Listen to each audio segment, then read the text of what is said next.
আজকের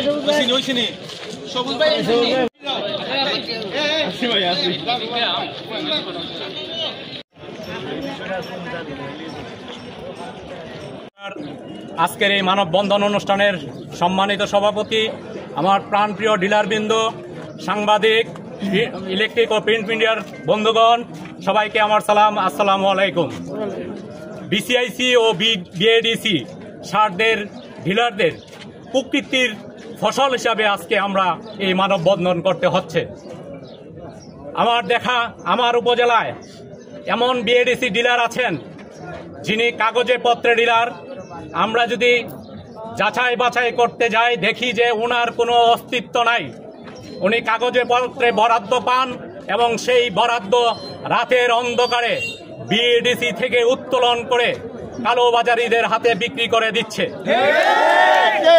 কিন্তু আমরা মাসের শুরুতে বিএডিসি এবং বিসিআইসি ডিলারদের কাছে যখন যাই তখন একজন বিসিআইসি ডিলারের এগেনস্টে 9 জন সাব ডিলার অল্প অল্প সার পেয়ে থাকি।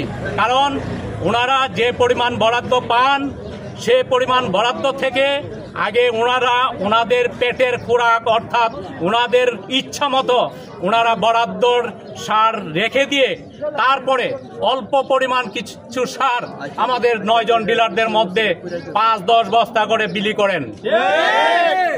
আর মাসের প্রথম দিকের পরেই দ্বিতীয় সপ্তাহে গেলেই ওনারা বলে আমাদের কাছে আর সার নেই, আমরা কিনে এনে আপনাদেরকে সার দিচ্ছি, কাজে প্রতি বস্তায় আমাদেরকে 50 টাকা 100 টাকা বেশি দিয়ে সার কিনে আইনা তারপর কৃষকদেরকে আমাদের সার দিতে হয়।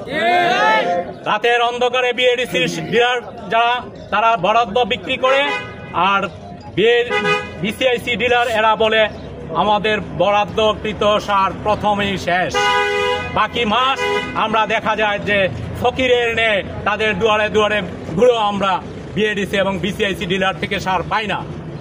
কিন্তু আমরা এই 68,000 বাংলাদেশের প্রতিটা গ্রামে 45,000 ডিলার আমরা ঠিকই তাদের কাছ থেকে বেশি দামে হোক যেভাবেই হোক আমরা নিয়ে আইসা কৃষকদেরকে সার দিয়ে যাচ্ছি। আজকে এই 1995 সালে প্রথম নীতিমালা হওয়ার পর এবং 2009-এর দ্বিতীয় নীতিমালা হওয়ার পর থেকেই। কিন্তু হঠাৎ করে 2025 সালে এসে আবার পুনরায় নীতিমালা করা হলো যে 2009 সালের নীতিমালা অনুযায়ী 45,000 ডিলার সবাই বাতিল, এখন থেকে সার বিক্রি করবে শুধু বিএডিসি ডিলার এবং বিসিআইসি ডিলার। মাননীয় উপদেষ্টা এবং মাননীয় সচিব মহোদয়কে আমরা বলবো, আপনারা আসুন, গ্রামের প্রত্যেকটা কৃষকের কাছে যান, আপনারা যাচাই করুন, তাদের মতামত নিন, দেখেন আপনারা কারা বাংলার প্রান্তিক কৃষককে এতদিন যাবৎ সার দিয়ে যাচ্ছে, কারা কৃষকের পাশে ছিল, কারা লক্ষ লক্ষ টাকা কৃষককে বাকি দিয়ে কৃষকের কৃষিতে উন্নতি করে নিয়ে যাচ্ছে, বাংলাদেশকে কৃষিতে একটি রোল মডেল হিসেবে দাঁড় করিয়েছে। যে রোল মডেল হিসাবে কৃষকরা বাংলাদেশকে উচ্চ স্থানে নিয়ে যাচ্ছে তার বড় অংশীদার এবং বড় দাবিদার এই বাংলাদেশের 45,000 খুচরা সাব ডিলার। এর সাথে প্রশাসনের কৃষি কর্মকর্তাবৃন্দ হাত মিলিয়ে আমাদেরকে খুচরা বিক্রেতারা উচ্চ দামে সার বিক্রি করতেছে, সেই ট্যাগ দিয়ে 45,000 ডিলারদেরকে আজকে বাতিল করা হচ্ছে।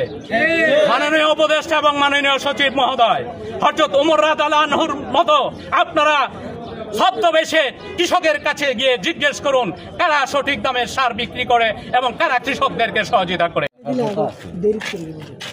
আমরা সুনামগঞ্জ ডিসি সাহেবের কার্যালয়ের সামনে সুনামগঞ্জ ডিস্ট্রিক্টের যতগুলা হুসা সার বিক্রেতা আছি আমরা সবাই এখানে সমবেত হয়েছি একটি কারণ, 2009 সালের নীতিমালা বাদ দিয়ে 2025 সালে নতুন নীতিমালার আওতাধীনে আমাদেরকে বাদ দিয়ে নতুন করে শুধু বিসিআইসি ডিলার আর বিআইডিসির নন ইউরিয়া যারা ডিলার আছে তাদেরকে সার দিবে, আমাদেরকে সার বিক্রি করার থেকে বাদ দেওয়া হয়েছে। এটার তীব্র নিন্দা জানাইতেছি। আমরা উপজেলা থেকে সকল খুচরা সার ডিলার মানববন্ধনের জন্য জড়িত হয়েছে। আমাদের দাবি একটাই, 2009 সালের নীতিমালা করে সরকার যে বিধি তৈরি করেছিল সেখানে 45,000 খুচরা ডিলার এবং 13,000 বিসিআইসি ডিলার নিয়োগ দিয়েছিল। কিন্তু আজকে 2009 সাল থেকে 2025 সাল পর্যন্ত আমরা কৃষকের পাশে 45,000 খুচরা ডিলার তাদের পাশে আছি এবং সেবা দিতে আছি। 2009 সাল থেকে বিসিআইসির ডিলাররা আমাদেরকে তো সহযোগিতা করবে দূরের কথা, কৃষকরা তাদের দ্বারে কাছেও যাইতে পারে নাই। যখন সার বরাদ্দ হয় প্রতি মাসের 1 থেকে 2 তারিখের ভিতরে, তারা আমাদেরকে না জানিয়ে অন্য জায়গায় বিক্রি করে।